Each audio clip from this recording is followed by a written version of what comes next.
Hey, everybody, Dave Hagan here. Today, we're going to talk about considering your housing, the first of the three things to consider after your house is in order. That's today on the Financial Wellness Podcast.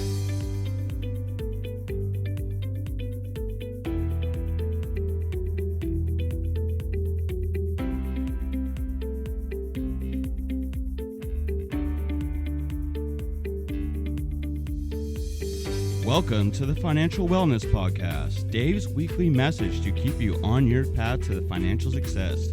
Here is your host, financial problem solver and talk show host, Dave Hagan. Hello, everyone, and welcome to this week's edition of the Financial Wellness Podcast, or the TFWP as we like to call it. You are listening to episode 426.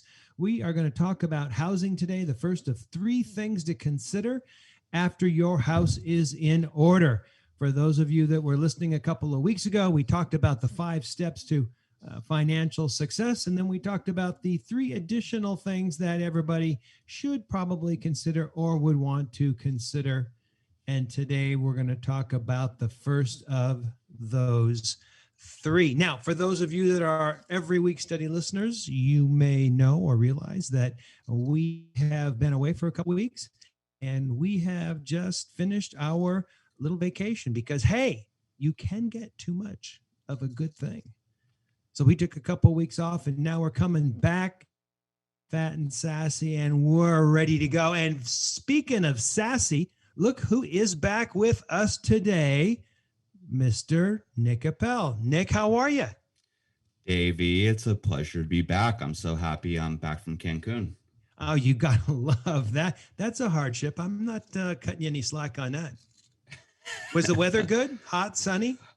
Hot, sunny, and humid. I'm not used to the humidity living here in San Diego. Yeah, no, it makes it kind of tough. But maybe more importantly, you are back from what I like to call the quiz.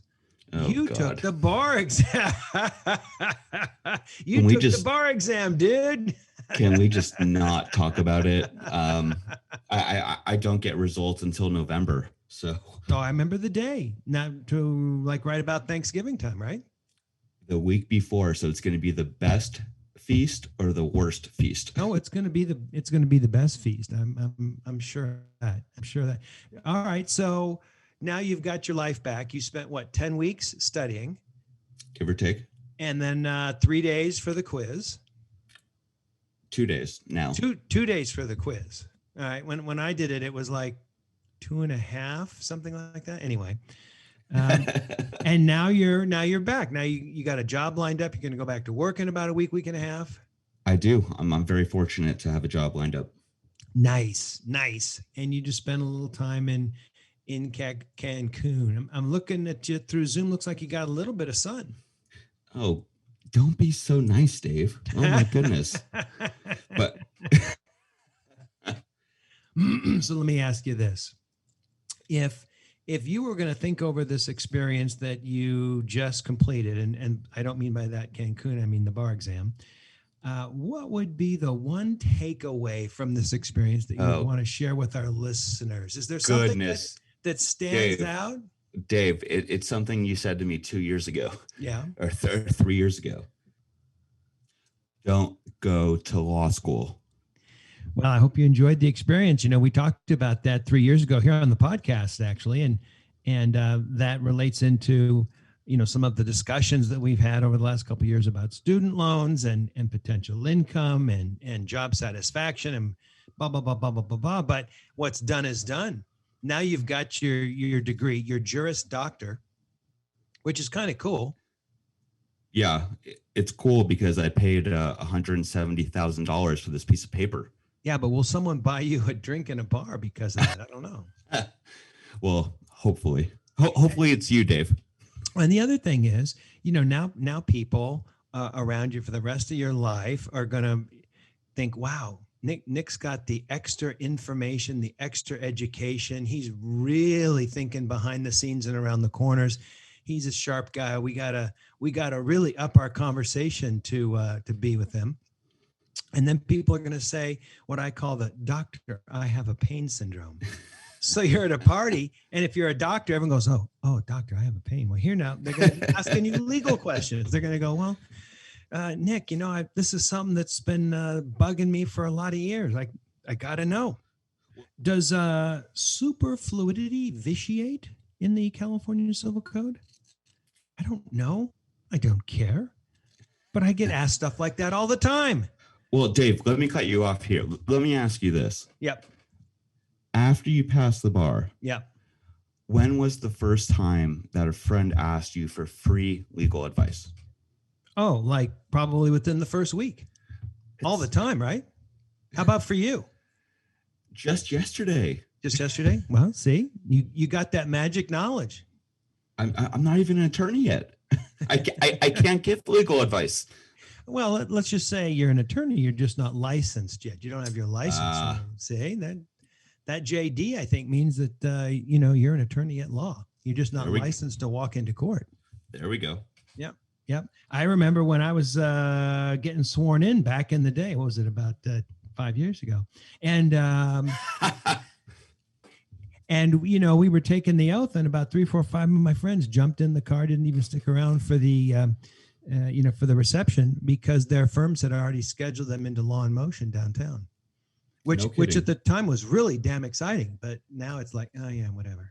Well, talking about passing the bar, it's funny. I was just talking to my grandpa, and as you know, my grandpa is an attorney. He has like the bar number 9 out of like 300,000. Mm-hmm. And he said that he paid $100 to the mailman to rush, because it came in the mail back in the day. It wasn't email.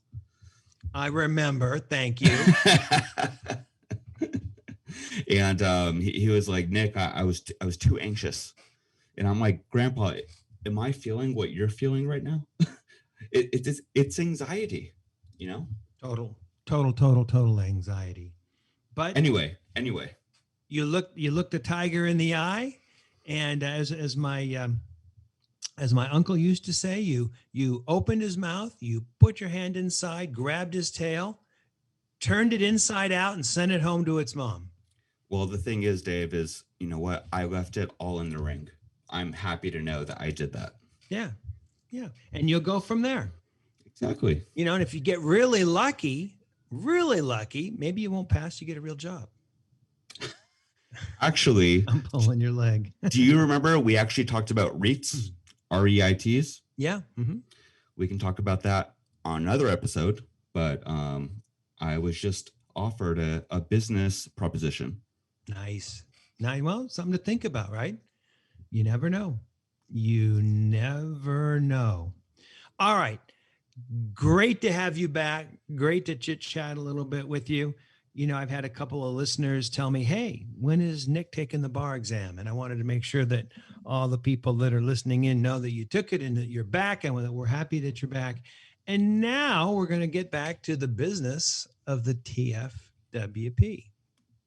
So very early on in the podcast, about 3.5, almost 4 years ago now, we started talking about my 5 steps to financial freedom. And in episode 103, we talked about step 1, which was get rid of the cards. We spent a lot of time talking about the negative effects of credit cards. In episode 104, we talked about step 2, knowing your flow, knowing what's coming in and out financially each month. In step 3, episodes 105, 6, and 7, we talked about different ways to eliminate debt, a critical and difficult step. In episode 108, we talked about step 4. We talked about it again later in episode 222 about creating an emergency fund and the peace of mind and sheer joy that comes with that. In step 5, episode 109, we talked about 15% into savings. Initially, we talked about for retirement, but now we call that era in our life being financially independent. And then we said, hey, do whatever you want after that, but have a plan. But I want to start talking about what to do, some things to consider when you're at that point, when you're putting together that plan. And I think that there are three things, important things to consider financially. We're going to spend the next number of episodes talking about these things. And we're going to spend the majority of our time on the first one. The first one is consider housing. Next week, we're going to talk about consider education. And finally, we're going to talk about consider philanthropy. But today, we're going to consider housing. And for a lot of people out there, I'm sure you're thinking, well, this is a no-brainer, right? This is easy. I want to own a home. Everybody wants to own a home. Home ownership is the birthright of the American system. Everybody's going to own a house, right? Everyone wants to own a house. You don't want to like throw money away on rent. Well, that might be generally true, but there's some things that you want to think about, because whether you want to own a house depends. It just depends. So here's some things to think about. Gee, if you rent, you don't have to worry about coming up with a down payment. That's a pretty nice benefit. Now, only if you set that money aside, that down payment aside, and invest it in something else does it make sense. But at least if you're going to continue to rent, you don't have to come up with that down payment, which a lot of times can be really difficult to come up with. Second thing, maintenance, cost, and repairs. It's a lot more expensive to own a house, to repair a house, to improve a house. And that's in addition to whether you have the ability and the time to do something like that. So consider the fact that, it's a lot more costly to maintain and keep up a house. Another thing, if you rent, you have to deal with a landlord. But if you deal with a house, you don't have to deal with the landlord. Now, I haven't dealt with a landlord for a lot of years, but it's something that you have to deal with. Most landlords are pretty easy to get along with, but there are some that are not. That's something to consider. Another advantage of renting is you don't have to worry about real estate taxes. Now in Cali, this is a big deal, not so much because of the rate of the interest, but because of the value of the property that they're taxing you on. I remember one time we were looking at a new house, a larger house, and we looked at the mortgage amount and we said, geez, we could afford that. But when we calculated the new tax bill, the monthly tax bill would be larger than what we were currently paying on our mortgage. And we said, oh man, I'm going to stay put. I don't want to pay that much tax. Now, I suppose you don't mind it so much when you look at how well and frugally and thoughtfully they spend our tax dollars. But I don't usually feel that way. So I don't dig paying those taxes, even though I do. One of the biggest reasons or one of the biggest things to think about in terms of renting or owning is whether you're going to move around a lot. You want some flexibility as where you're going to live. If you're new in a company, they might transfer you. If you decide that you want to live in a couple different places and check it out, it's not as easy to own a house. The average time in a house is 7 years. That's the average time that people own a house. So there's a lot of people buying and selling. And remember this, each time you sell a house, it's going to cost you 6 to 8% every time you move. Typically, a realtor is going to charge 6%, split that commission. At least in California, they split that commission with the buying broker. And then you've got costs of sale. You've got title insurance. You've got other kinds of things that you need to pay for. And in Los Angeles, a nice, big, juicy city tax. And it is expensive every time you move. You're going to slice 6 to 8% off the top for commissions and the other expenses that you have. An advantage of renting is you have access to the amenities. A lot of places that rent, you've got weight rooms and pools and stuff like that. And if you own a house. Wait, Dave, I am so sorry for interrupting you. Are you telling me that I have a weight room that I don't use? I know. It could be. I hope you're using it, man. When I lived in an apartment, that was one of the benefits that I really liked. That was pretty cool to have a weight room to go down to. I'm moving in 2 weeks, and I can't wait to get to a weight room, and I can't wait to get. We have a pool, and by the way, I know you're a football fan. I can't wait for football coming up. Oh, it's going to be huge, right? It's going to be huge. So. Yeah. Now, the flip side of that, I suppose, is we've always committed a house in the room or a room in the house to workout room. Not always weights and stuff, but some machines, a television, a place to stretch and do the stuff that you want to do. And that's nice because then you don't have to worry about George just finishing using the machine and living a big old sweat spot on something. But it's nice not to have to pay for that. It's nice to have that included where you live when you rent. Another thing to consider when you rent is you don't have to worry about decreasing property values, which is really pretty interesting in California. Back in the day, I used to tell people, hey, I don't know anyone that's ever lost a dime in California real estate. And I've seen property values go down significantly twice since that time. People completely wiped out in their real estate transactions. So that's something to think about. Another thing to think about is flexibility. You want the flexibility not only to move, but also to downsize or to upsize. So that's something to think about. You need an extra room. It's a lot easier to rent a new place than to get another house. Another thing to think about is when you rent, you've got a fixed rent amount. A lot of people, when they buy a house, they sign these variable loans and the loan amount can go up. I've dealt with people that all of a sudden get a big old mortgage payment, and it turns out they had a 10-year interest only, and then the loan started to amortize and they had to pay off principal, and the amount of their loan or monthly payment went up like 2.5 times, and they didn't even realize that. I find it hard to believe they didn't know that, but they really didn't realize it. Your insurance costs are lower in an apartment than a house. Insurance can be a significant thing, especially out here in the West where we've got all these fires and insurance companies don't want to insure houses. So you don't have to worry about that when you rent. And you don't have to worry about utility costs so much. When you have an apartment with units on both sides of you, typically, it's a lot easier to heat and cool that. Where if you got a house, you got some big rooms. Like think of this, the living room that you never hardly go to. Well, you got to heat and cool that thing too. So there's a lot of different things that you want to think about and consider when you're thinking about whether home ownership is really something that you want to do. On top of that, I saw some studies recently that show that on the average, renting costs about $600 a month less for comparable types of housing. So not only do you not have all the additional expenses, the overhead, the utilities, the insurance, the lack of flexibility to move, the real estate taxes, et cetera, but studies show that renting costs about $600 a month less. Now, Dave, I'm looking on my Facebook groups, Yeah, and from my hometown, which you're very close to, mm-hmm. and people are posting DWP, or Department of Water and Power, bills that are close to like $2,000 Yep. every 2 months. What's going on with that? I had one time. Yeah.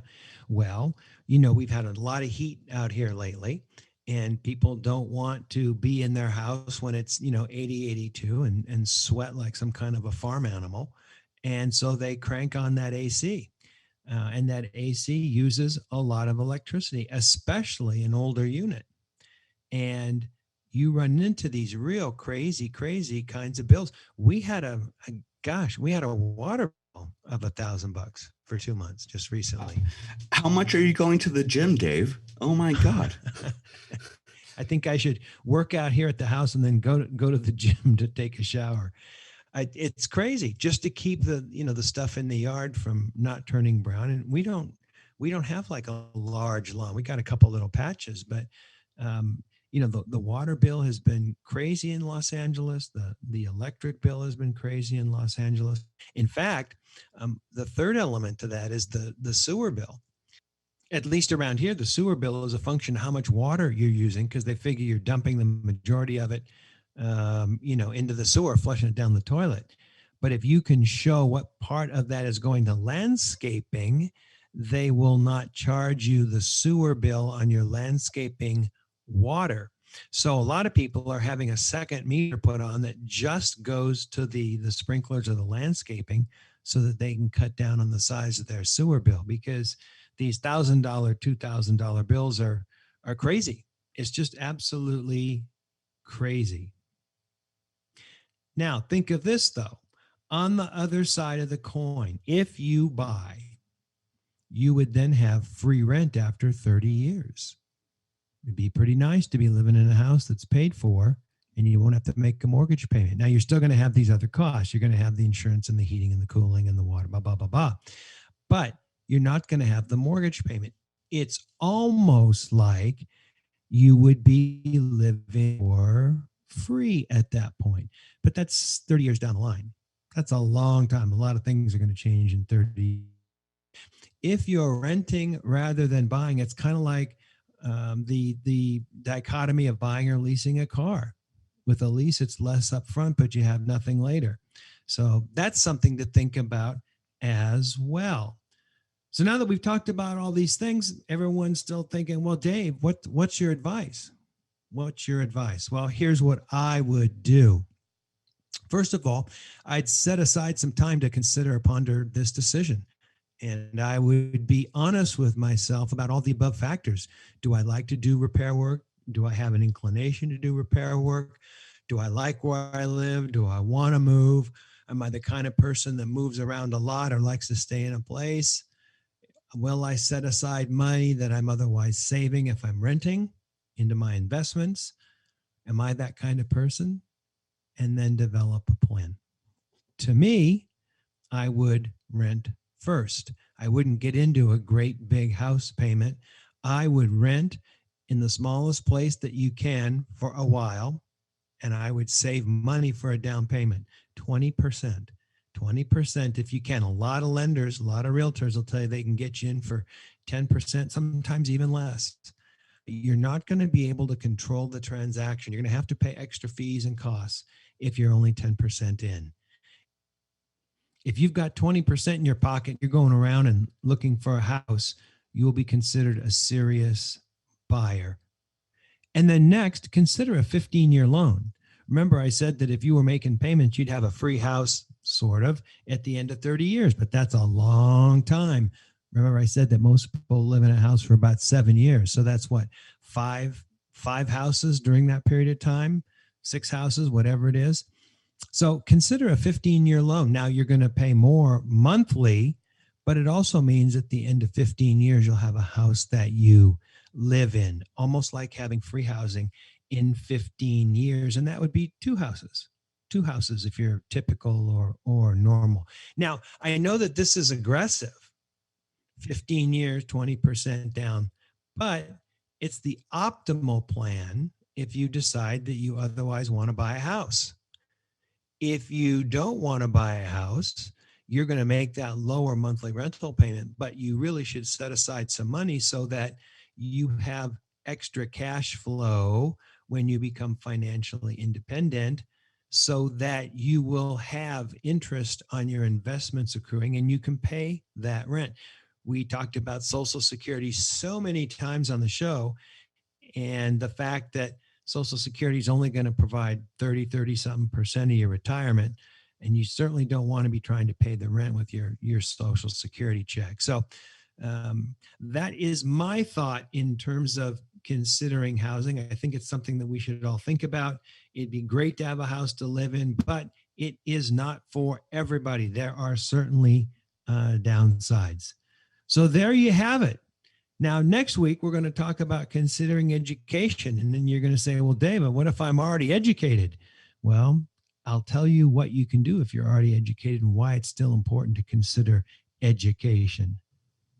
Now, normally we do a couple emails, but hey, we're out of time. We spent a lot of time at the top of the show welcoming Nick back, and I enjoyed it. It was a worthwhile use of time.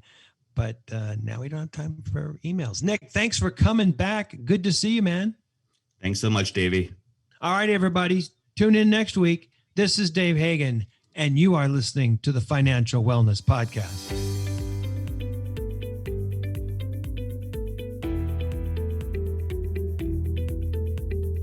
You've been listening to the Financial Wellness Podcast, Dave's weekly message to keep you on your path to financial success. If you have a question that you would like Dave to answer on the podcast, go to thefinancialwellnesspodcast.com. You can leave an audio message with one click of a button, or type your message into the question box. Either way, it's sent right to Dave's phone.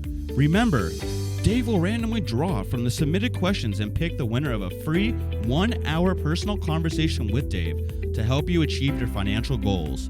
Don't forget to subscribe to the podcast so you receive the new episode notifications, or share the podcast via the app with your family and friends. This is your announcer, Nick Appel, wishing you every financial success.